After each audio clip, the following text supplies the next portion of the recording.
impactful introduction would if I told you that there is a story in the Bible where God commands a man to marry a woman he knew would betray him.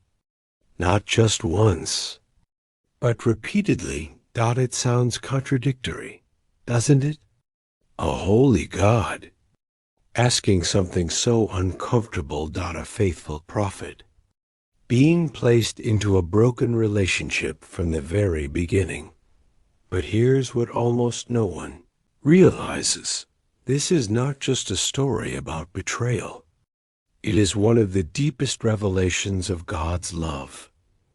A love that does not work like ours. A love that does not give up when it would be easier to walk away. A love that keeps choosing even after the pain. And maybe the most shocking part is this. You may not just be a spectator of this story. You may be inside it.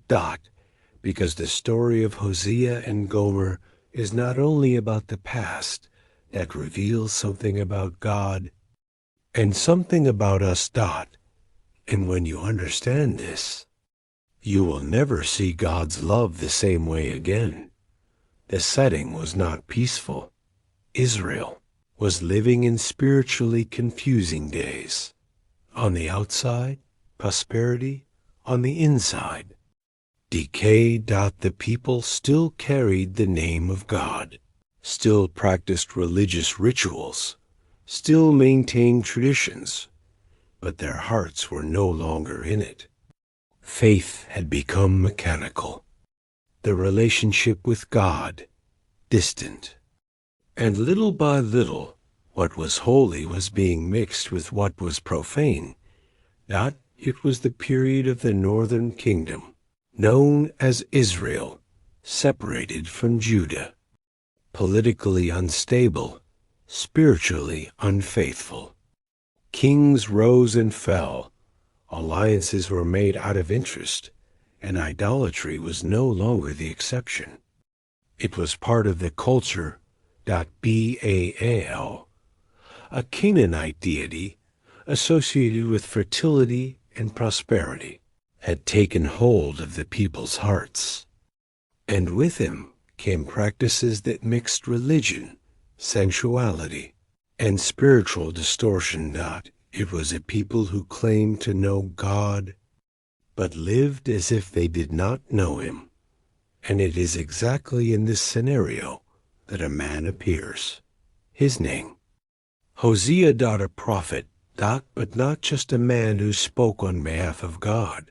He would become someone whose own life would turn into a living message. Prophets in that time were not popular figures. They were not there to please. They confronted, exposed, called for repentance. They were voices that cut through spiritual silence. Even when no one wanted to listen. Hosea was not a military leader. Not a king, not a prominent priest, but he carried something heavier than any position.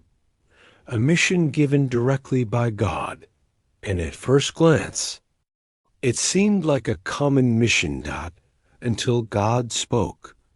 And when God speaks, it is not always comfortable.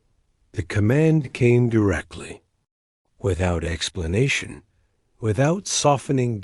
In the book of Hosea, chapter 1, verse 2. One of the most unsettling commands in the entire Bible is recorded. God said, in essence, go and take for yourself a wife of prostitution. It was not a metaphor at that moment. It was not a symbolic vision. It was a literal instruction. And here, the mind pauses, because this kind of command completely breaks human logic. God asking this? A holy God. A just God. A God who requires purity. Why would he ask a prophet, someone set apart, to unite with someone marked by unfaithfulness? The question naturally echoes, Why would God do something like this? And perhaps the deeper question is, how did Hosea respond? Because one thing is to hear God. Another is to obey when it does not make sense. There is no record of debate, no long dialogue, no described resistance. The text simply moves forward, as if Hosea's silence was, in fact, an answer, an answer of obedience, and this already reveals something powerful about who he was. Hosea was not moved by logic. He was moved by trust. God, who sees beyond, trust in a purpose that still did not make sense. Trust that, even in discomfort, something greater was being built. But make no mistake, obeying this calling was not just difficult. It was deeply humiliating in that cultural context. In that society, honor and reputation were everything. Marriages were serious alliances, family, social and spiritual. And now, a prophet marrying a woman known for her life of unfaithfulness? This would not go unnoticed. People would talk, judge, question. Is this the man of God? How can he choose someone like her? What does this say about him? And perhaps, in the middle of it all, Hosea's own heart was confronted, because obeying God is often not just about doing what he says. It is about dealing with what it awakens inside you. And so, he goes. He finds this woman. Her name, Gomer. The Bible does not go into detail about how this meeting happened. It does not describe the moment or the words exchanged. But what we know is enough to understand the weight of the choice. Gomer was a woman marked by a lifestyle that, in that culture, was seen as dishonorable. Her identity was tied to unfaithfulness, instability, and broken relationships. And yet, she was chosen, not by merit, not by reputation, not by purity, but because God determined it. And here begins something that goes far beyond a marriage. This is not just the story of a man and a woman. This is a divine enactment. A living story. A message that would not only be spoken, but lived, felt, experienced in the flesh. Because while Hosea looked at Gomer, God was looking at Israel. A people who had also been chosen. Loved. Set apart, but who now lived in constant spiritual unfaithfulness. Running after other gods, seeking in other sources what only God could give, and in a surprising, painful, almost incomprehensible way, God decides to teach this not only with words, but with a real story. And Hosea would be the protagonist of this pain. Without yet knowing everything that was ahead, without imagining the depth of what he would live. But already inserted into a plan that would reveal one of the greatest truths about the love of God. A love that does not begin with perfection. A love that does not depend on worthiness. A love that chooses, even when it does not make sense. And so, the marriage happens. But unlike any other story, this union is born already carrying an invisible tension. Because when God starts something like this, it is because something much greater is about to be revealed. And what seemed like just an unusual marriage would soon become a story of pain, betrayal, and something even more surprising. And that is exactly what begins to unfold next. The marriage happened. Asterisk, there are no records of celebration, no description of joy, no sign of idealized romance.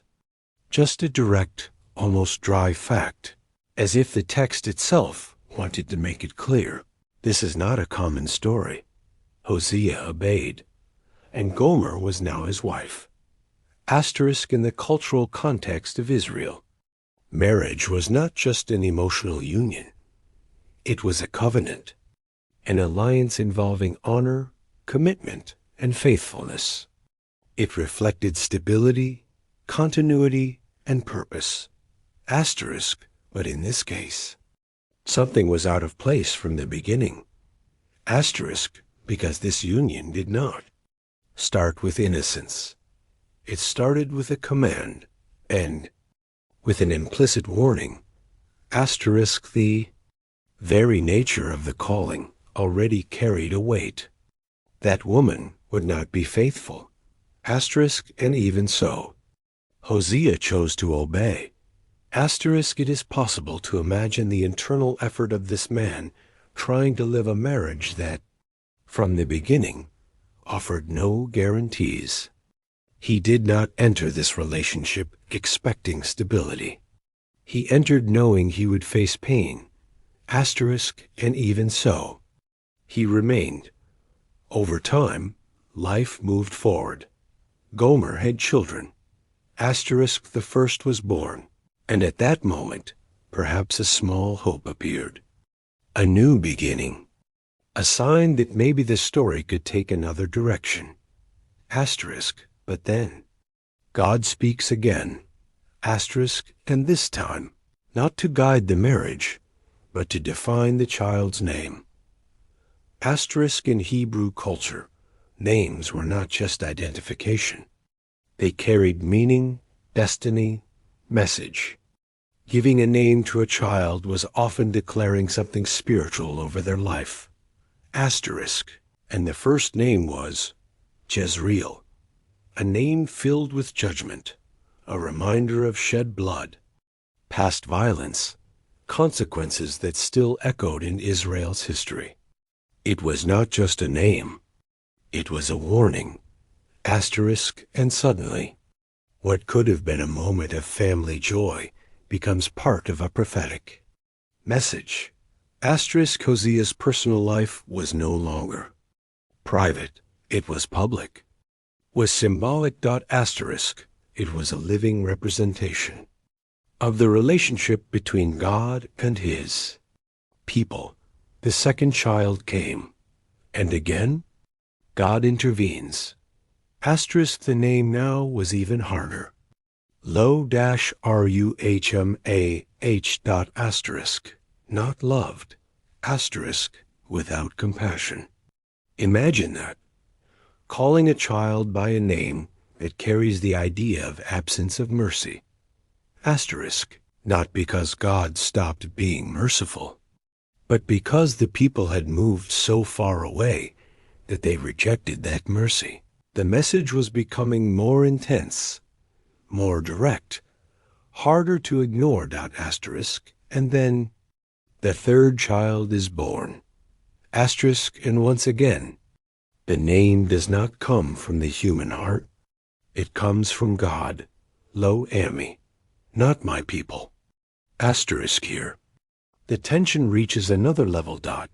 Because now it is not just about discipline or correction. It is about identity. Asterisk, Israel, the chosen, separated, loved people, now being confronted with the consequence of their choices, living as if they no longer belong to God. Asterisk, all of this reflected inside a house. Asterisk, inside a marriage, inside a family. And there is a silent but deeply disturbing detail. Asterisk, the biblical text begins to suggest something subtle. Asterisk, while the first child is clearly associated with Hosea. The others no longer receive the same direct confirmation. Asterisk as if there were a shadow over Gomer's faithfulness. Asterisk as if betrayal was already happening. Asterisk, and here, the pain stops being only symbolic. It becomes personal. Hosea was not just living a prophetic message. Asterisk he was feeling in his own home. The weight of UNFAITHFULNESS. Asterisk, that woman, who now carried the title of wife, began to act according to what God had already revealed. Asterisk, and perhaps at this point, Hosea's heart began to understand something that before was only a command. Asterisk, because one thing is to hear about betrayal. Another is to live inside it, to see signs, to feel distance, to notice changes.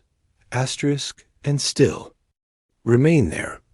Asterisk, trying to hold together something that was already starting to break. Asterisk, this marriage did not break suddenly. Asterisk, it wore down, slowly, silently, and that makes everything even more real. Asterisk, because it is not just about an isolated mistake. It is about a pattern, a sequence of choices. Asterisk, a constant inclination away from the covenant, just like Israel, a people who did not abandon God overnight. Asterisk, but drifted away little by little, until distance became normal. Asterisk, until unfaithfulness stopped being shocking. Asterisk, until the presence of God was no longer a priority. Asterisk, and while this was happening on a national scale, it was also happening inside Hosea's house. God's message was not only being preached in the streets, it was being lived within four walls, and every day. The tension increased. Asterisk, because what began as a difficult marriage was now moving towards something even more painful. Betrayal was no longer a possibility. It was becoming reality. And what comes next is not just a marital crisis. It is the complete collapse of a covenant. And that is exactly where the story dives into its most intense part. Asterisk, what was once only a silent suspicion, now becomes impossible to ignore. Gomer leaves. There is no big announcement, no dramatic farewell recorded, only absence. Asterisk, and sometimes absence says everything. She abandons Hosea, abandons the house, abandons the covenant, abandons everything that once represented commitment. Asterisk, and moves on, chasing other loves. Asterisk, the text in the book of Hosea, especially in chapter 2, reveals not only the act of betrayal, but the mindset behind it.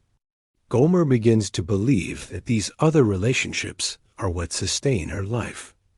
Asterisk, she says, in essence, that they give her bread, water, wool, linen, oil, and drink. Asterisk, in other words, she starts attributing provision to the wrong sources. Asterisk, and here the narrative stops being just about a marriage. Asterisk, it becomes a direct mirror of Israel. Asterisk, because the people had done the same. Asterisk, they looked to Baal, to political alliances, to other nations, and believed that their security, prosperity, and provision came from there. They had forgotten who truly sustained everything. And now, this same logic is being lived out by Gomer. Asterisk, she runs after something that seems to offer satisfaction, but in reality only takes her further away from what could restore her. And while she walks away, Hosea remains. Asterisk, there is no record of him going after her at this moment, no immediate confrontation. There is silence. Asterisk, and that silence is heavy, because it carries pain, a pain that does not need detailed description to be understood. Asterisk the pain of someone who loves, and is not loved back. Asterisk the pain of someone who was faithful, and still was betrayed. Asterisk the pain of watching someone you choose to leave. Asterisk, and maybe the hardest part, the pain of knowing it had already been warned. Hosea entered this story aware, but that does not make the suffering smaller. Knowing something will hurt does not stop the pain from coming. Asterisk, and while Gomer continues on her path, her life begins to deteriorate. Asterisk, because what looked like freedom reveals itself as bondage. Asterisk, the relationships that promised provision do not sustain. Asterisk, the choices that seemed good begin to demand a price. Asterisk, the text suggests that God allows her path to become difficult. Hedges are built, paths are blocked. Asterisk, doors that once seemed open begin to disappear. Asterisk, not as cruel punishment, but as an attempt to interrupt destruction, because sometimes God's love is not shown by making the path easier, but by blocking what pulls us away from Him. And then something begins to change inside her, even if slowly, even if confusing. Asterisk, a memory arises. Asterisk, comparison. Asterisk, she begins to realize that before, with Hosea, there was something different. There was care. There was true provision. There was stability. But now, everything is unstable. Everything is uncertain. Everything is empty. And here is a deeply human point in this story. Because often, realization only comes after loss, only after the fall, only after experiencing the emptiness of what once seemed so promising. Asterisk, but while this process is happening with Gomer, Hosea remains there, carrying the pain, living the abandonment, and, without fully realizing, being led to understand something much greater. Asterisk, because his pain was not only his, it was a reflection of the heart of God, a God who had chosen Israel. Asterisk, who had cared, sustained, protected. Asterisk, but who now watched his people run after other loves. Asterisk, other gods, other sources, and maybe, for the first time, Hosea did not just hear about it. He felt it. He felt the weight of rejection. Asterisk, he felt the impact of unfaithfulness. Asterisk, he felt the silence of the one who left. And that changes everything. Because now, when he speaks to the people, it will not be only as a prophet who received the message. It will be as someone who lived the message.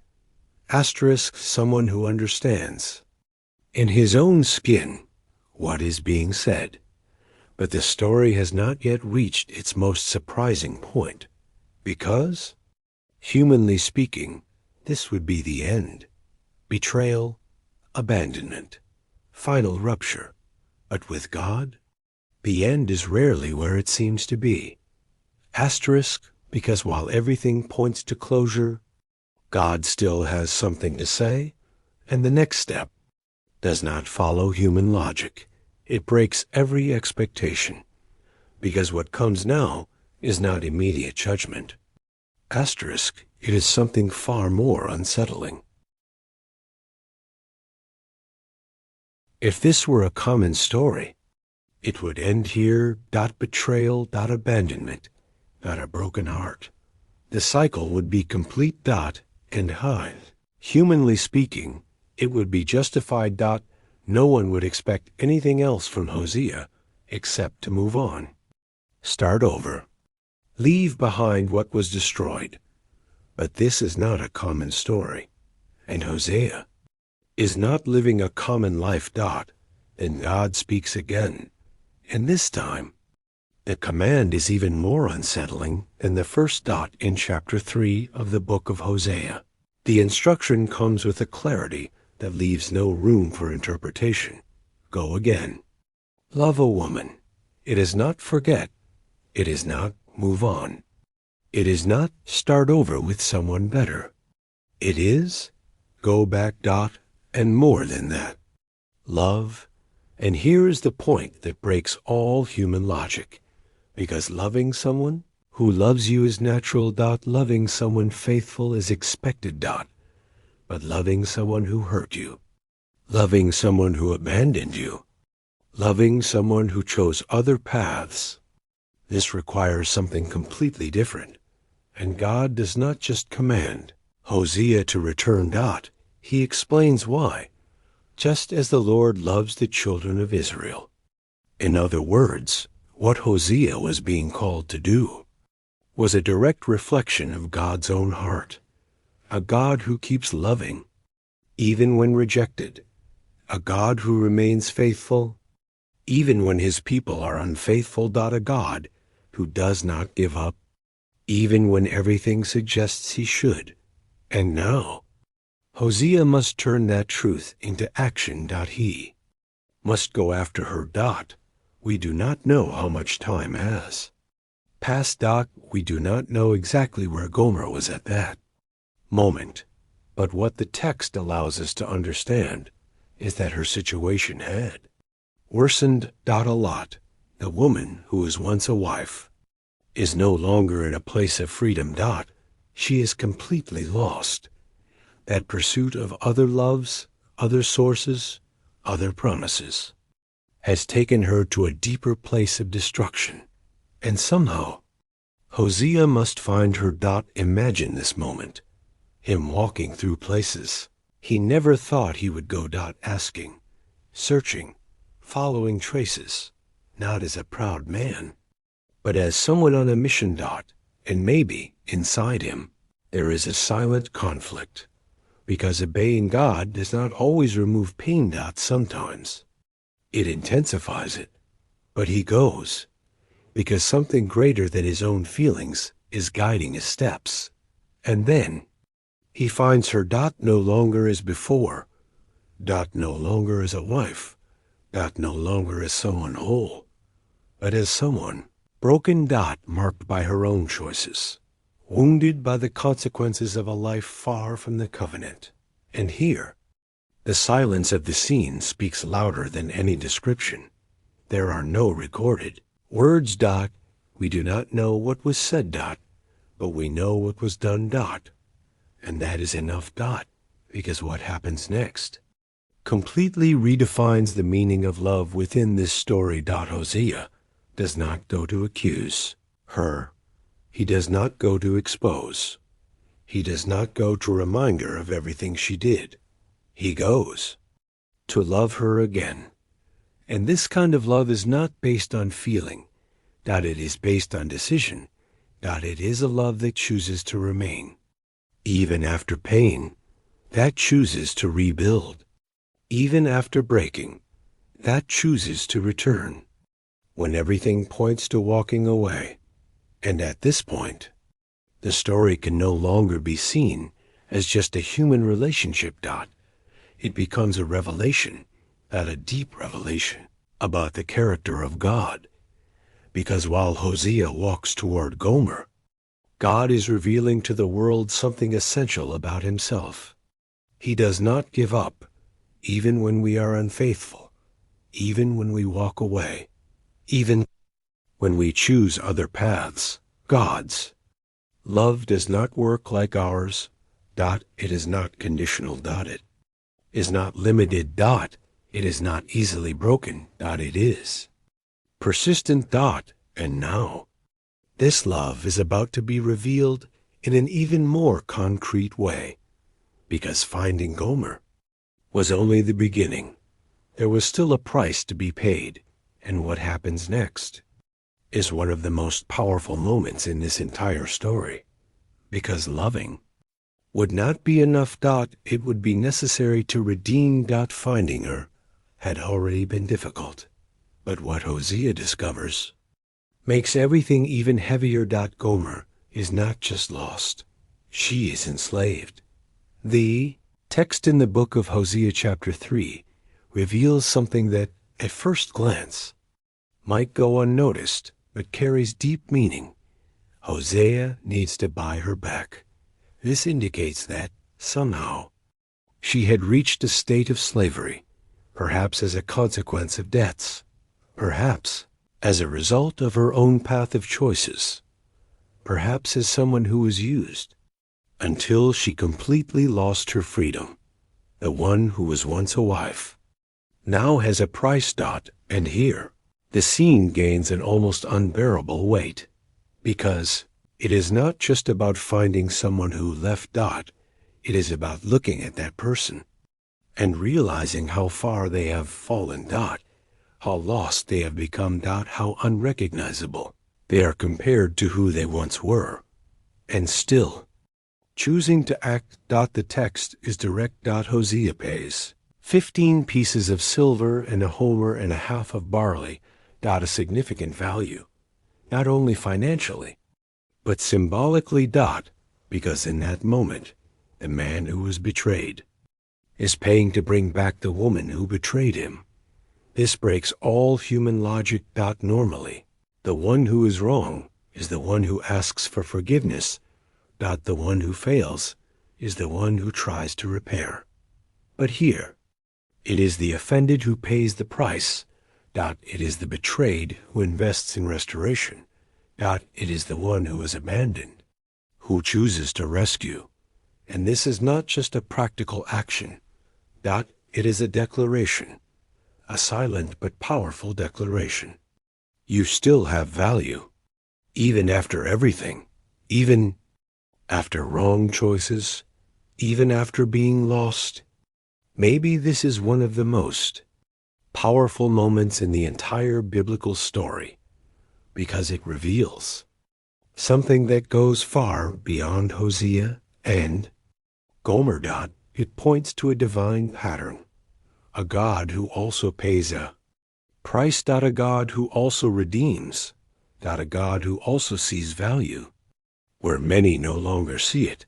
But in that moment, this was not about elaborate theology. It was real. It was concrete.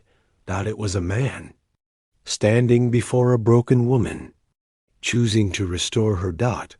And then, after the redemption, Hosea establishes something important.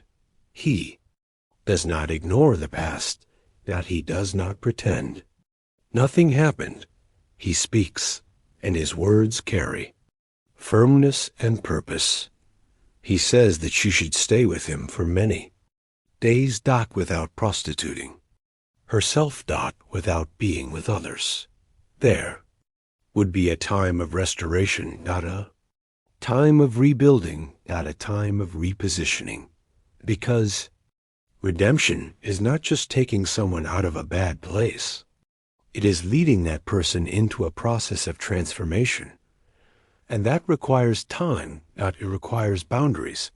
It requires decision. It requires change. Hosea single quotes as love was not permissive. He did not say, stay as you are.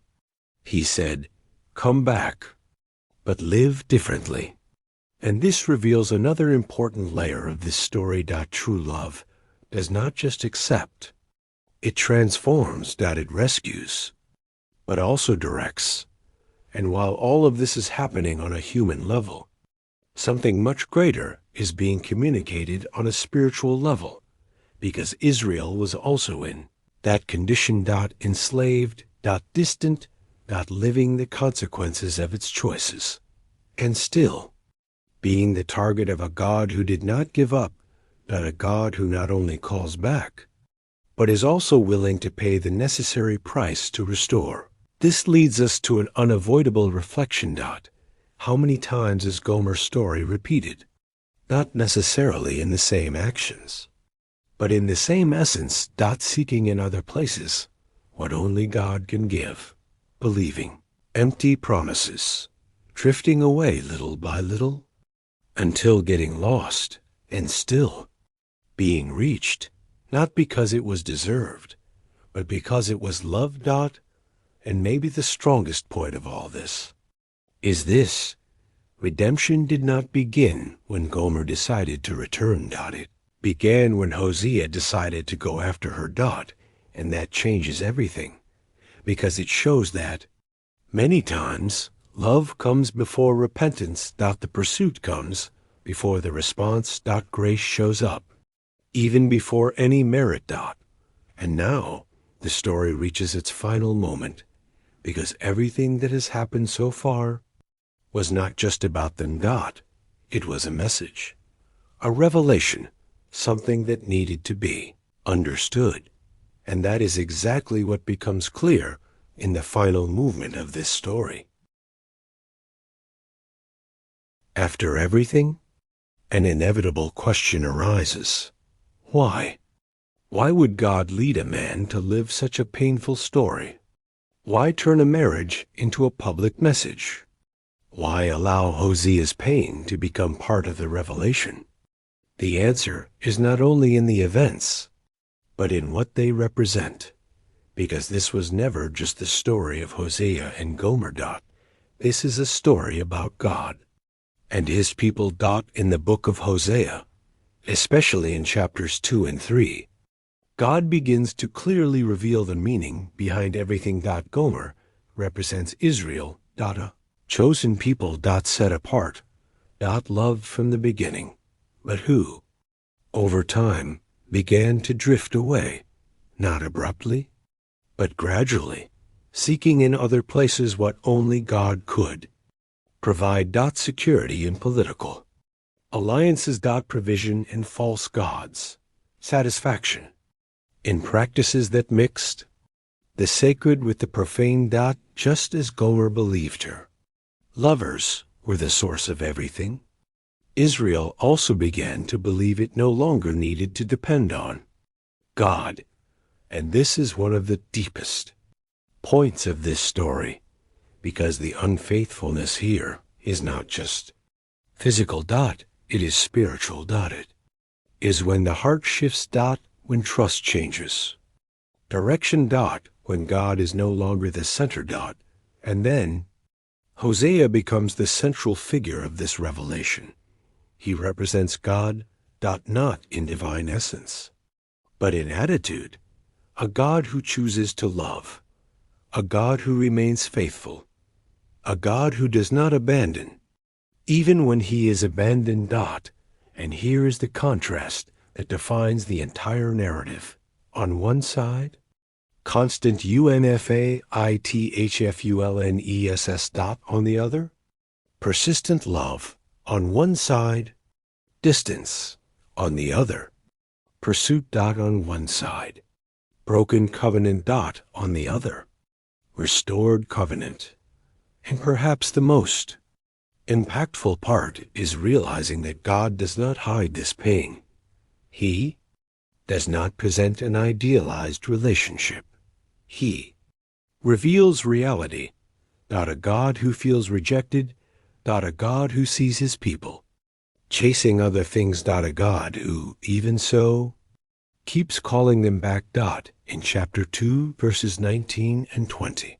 There is one of the most beautiful declarations in this story. God speaks of betrothing again, but this time in righteousness. In justice. In loving kindness. In mercy.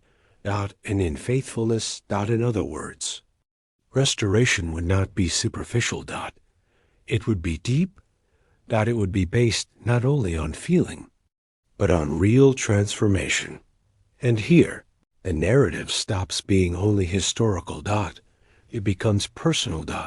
Because at some level, all of us are in this story. Maybe not in the same actions, but in the same inclination. The tendency to drift away. To seek in other places. To trust in temporary things. And still be the target of a love that insists. A love that does not get tired. A love that does not give up at the first mistake. A love that goes after, even when it is not returned. And then a silent question arises. but impossible to ignore. What if you are Gomer in this story? What if, at some point, you also drifted away, got lost, chose paths that took you far? The answer of this story is not immediate condemnation. It is an invitation, not a call, back, because the same God who said to Hosea, "Go again," in a way, is still saying that today, returning, calling, pursuing, not because he ignores the mistake, but because his love is greater than it. And perhaps the greatest revelation of this entire story is this: God does not love only when we are faithful. He loves even when we fail. He does not seek only those who are near.